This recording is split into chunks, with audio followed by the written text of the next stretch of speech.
think this is you working on the wrist gauntlets here. I think you put these on. Yeah. They're either like leather or metal or something cool. And the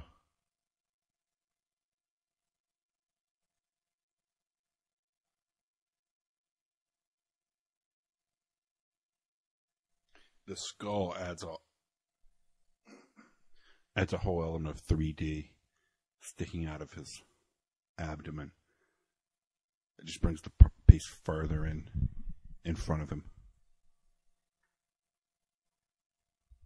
we want to get it as thick as we can from back to front. So it just seems more of a piece. This is like an ongoing process of me coming in and correcting your mistakes. And the cameraman will vouch for that. I think you slipped him a check or something.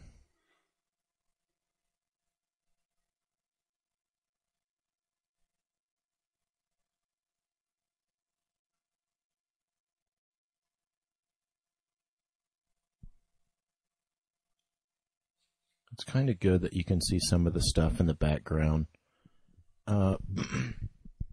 These boots will get done a couple of times. These are, again, almost just placeholders until we got the rest of the Sculpey firm to work in.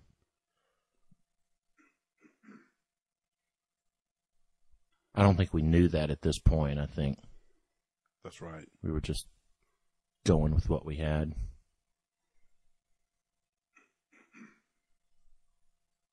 Those little lines in the axe handle, it might not seem like much, but they're little action lines. And they're subtly, when I say action lines, I just mean just what it sounds like. They add interest. They add interest. They add little shadows, little dark shadows. Now here, I really am screwing up the hand right here. I don't know what I was doing, but you fixed it for me in a minute. No, I don't think there was much there to screw up. The hands, you know, a great artist once told me the hands, think about hands as you have them on you, on your body, to hold in front of you as reference. So you can always make a fist or open your palm and spread the fingers and look at exactly what you want to do with the hands and have the reference at the end of your arm, which I've used many, many times. And sometimes it's good to have like a small mirror on your table so you can kind of look at your hands in them. Exactly. How do they look from the other side? How do they? Right. From the other direction.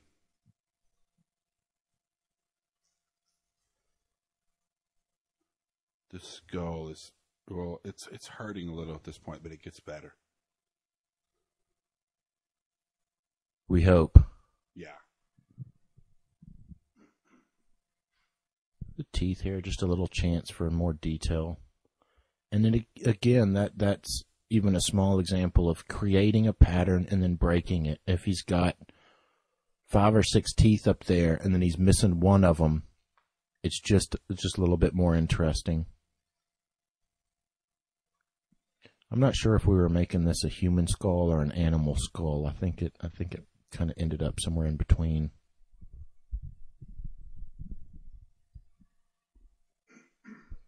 And I think that right index finger comes up a little bit more, kind of to attract attention. The hand on the axe, the index finger on the axe. Right. The right fist just stays closed. He's still ready to fight if he has to.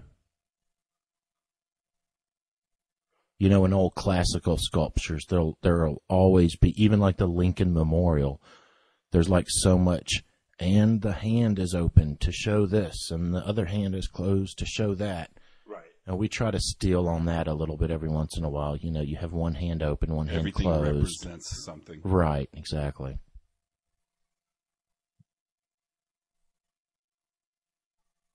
Here you are back on the shoulder and chest. That's the fun part.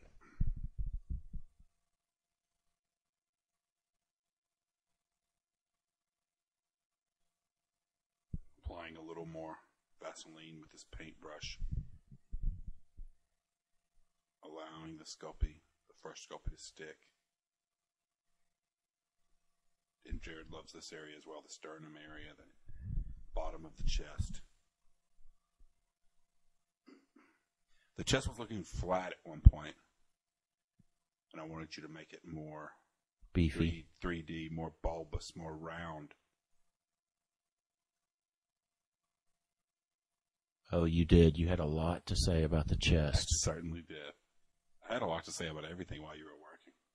I was like those old men Muppets from the balcony. Right. Sort of hurling insults / suggestions at you. Why do we always come here? I guess we'll never know. Right. Now, there's a great vein that comes out at the bottom of the bicep and towards the back of the forearm. And it kind of reiterates the little curve at the bottom of the bicep. I think I was almost working on it there for a second, but I love to do that vein. It's and the veins on guys this size just get huge. Yeah.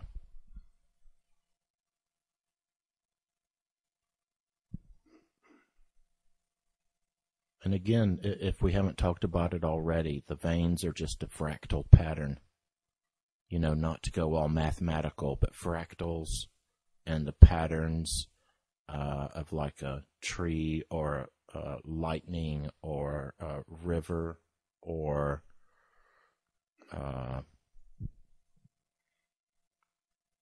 so many things create patterns that you can, you know, that people see as true. They feel very familiar. Exactly. And comfortable.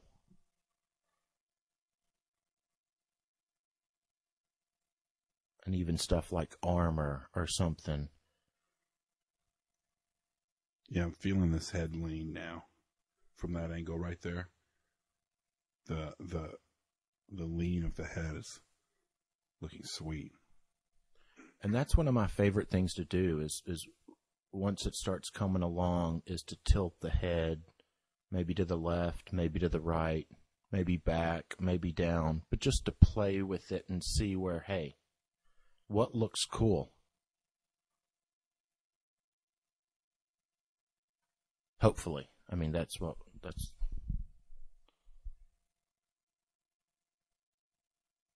And I like guys to just look real confident.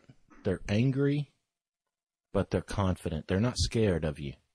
He doesn't have to be growling or flexing. He's just kind of standing there.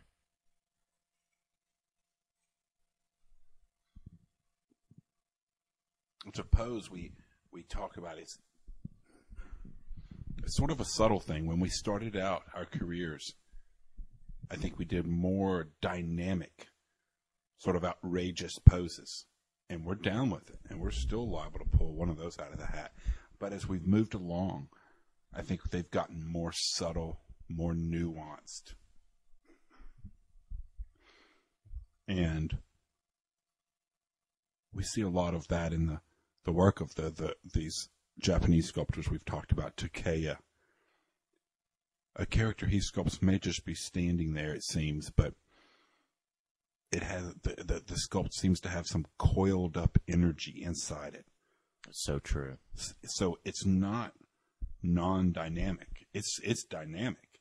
It's more almost like a kinetic energy, like a potential for movement or energy. And that's so much harder to do. I mean, if you're doing somebody clearly running or something like that, right, you can get a lot of cheap action that way. But if you do them more just kind of kicking it, standing around, if you can get it to look cool, it's very satisfying because it's a little bit more difficult. These are just some fur boots.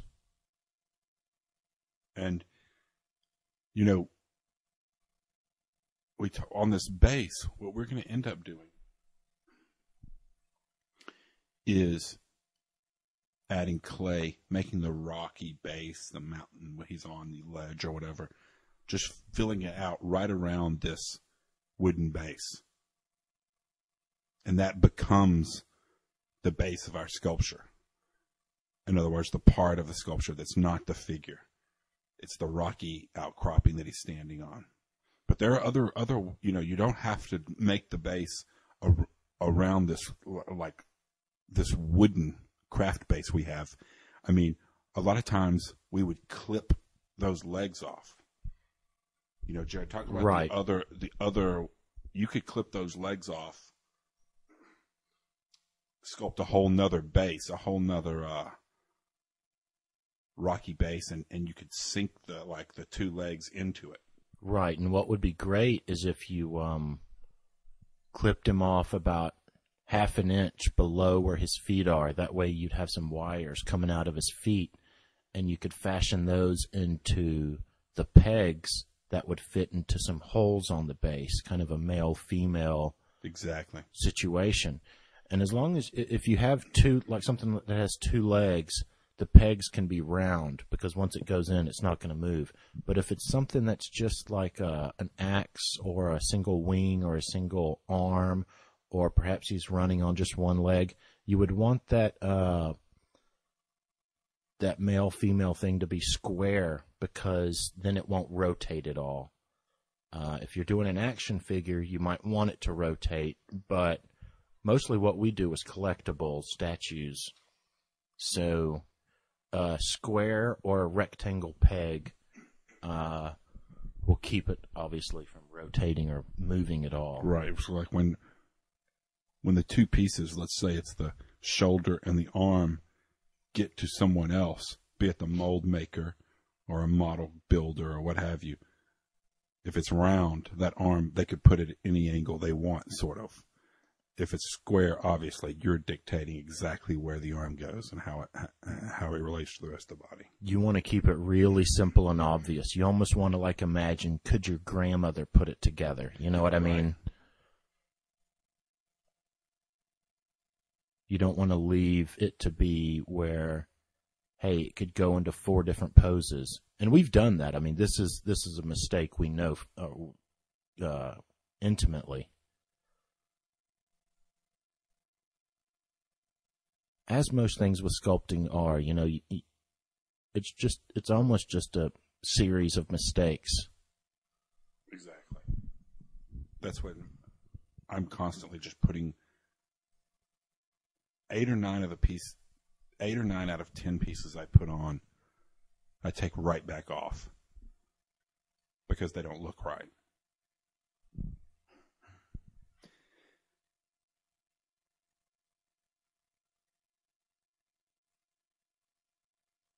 And let's talk a little bit about something we're not going to see on this class, which is post-baking the piece. Once you've baked the piece, and we like to bake our pieces at a lower temperature than it says on the box for Super Sculpey. We like to bake around 220, 230.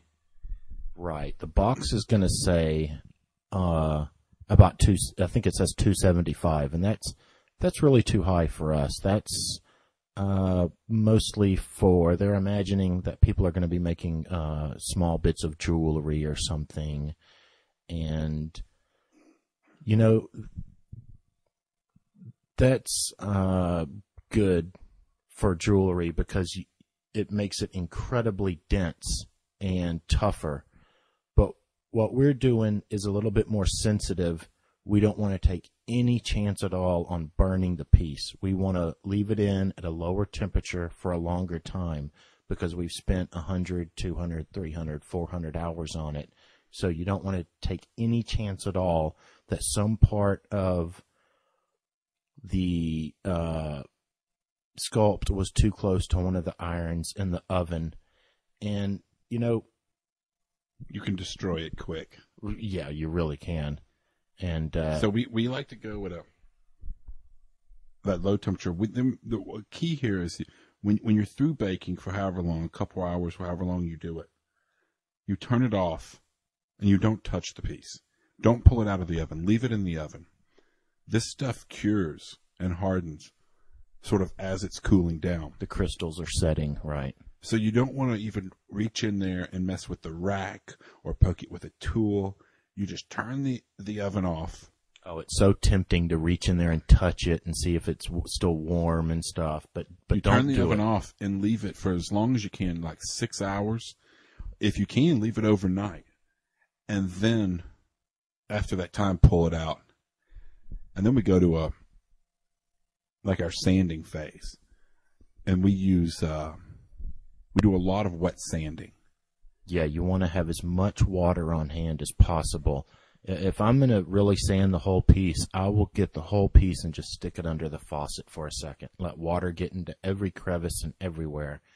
And then have a little bowl or a cup of water right on hand and just be constantly, what we like to use is the sanding sponges, and just be constantly dipping the sanding sponge into the water, because if you don't use a lot of water, you can scratch up a perfectly good piece.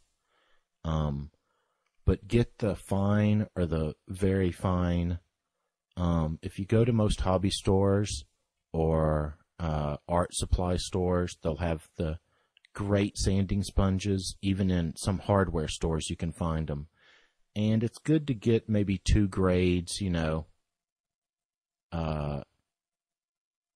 We'll also use sometimes the sanding film. Like if you wanted a part like his helmet to be metal or something, you would go to the, maybe do a fine, very fine, and get the sanding film out. And man, the Sculpey will really start looking shiny and glass clean. So when you go to paint it silver and stuff, hey, it really looks metallic. And people will even ask us, how'd you do the metal right there? And it's, it's just an illusion. It's just a little. It gives it a really finished look. And that oftentimes that's due to the painter, who is not usually us. We try to get people who are specifically painters, and that's, they do their thing. And the same with the molding. The molding and casting is an art unto itself. And so we get the best people we can there, and we don't try to mess with that. There are people who specialize in it and have years and years of experience. So Exactly. We try to, do what we do and then get other people to do their specialties. And that stuff just takes a lot of time, that mold making and casting, that we want to be spending sculpting. Here you are on the veins again. Yeah, and this is something where the Vaseline can smooth it out a little bit, but what's really going to clean it up, again, is the isopropyl alcohol, or, rubbing alcohol. And again, you want to try to get that 91%, avoid the 50%, avoid the 70%. Look for the 91%. It's almost in every store, even 7-Elevens. It'll just be like $1 for a little bottle, and just common rubbing alcohol will clean the heck out of Sculpey. It's a great stuff. It can eliminate a lot of the fingerprints, a little nicks and imperfections. Before, when the Sculpey's still soft, we're saying, before you bake it, the soft Sculpey, it really cleans it up. And that's something you really want to try to save the rubbing alcohol until the end, somewhere near the end, because it makes the Sculpey a little tacky, a little sticky, a little difficult to work. So when I'm working, I always try to do that right near the end. Now you're starting to save the skull a little bit. It's starting to look cooler, I think.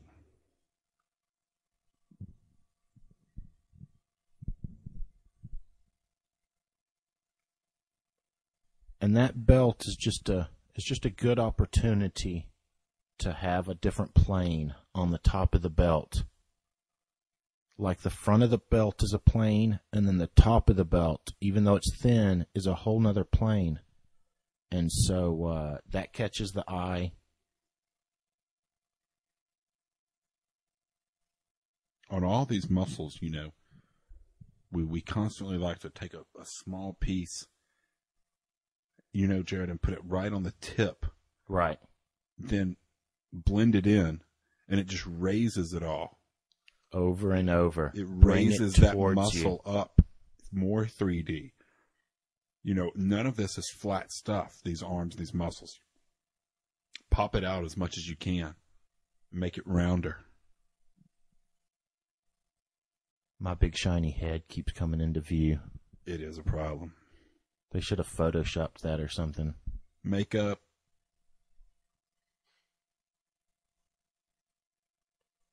Now, these little fur spikes are just fun. They make them, even though they're fur, they make them look a little bit more dangerous.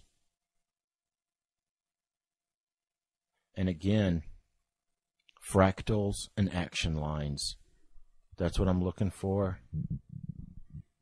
That's, Man, you're really deep with your there's emotion, not emotion, but hopefully motion in the fur. Maybe the wind's blowing, the snow's coming down over him. Oh, I'll get philosophical.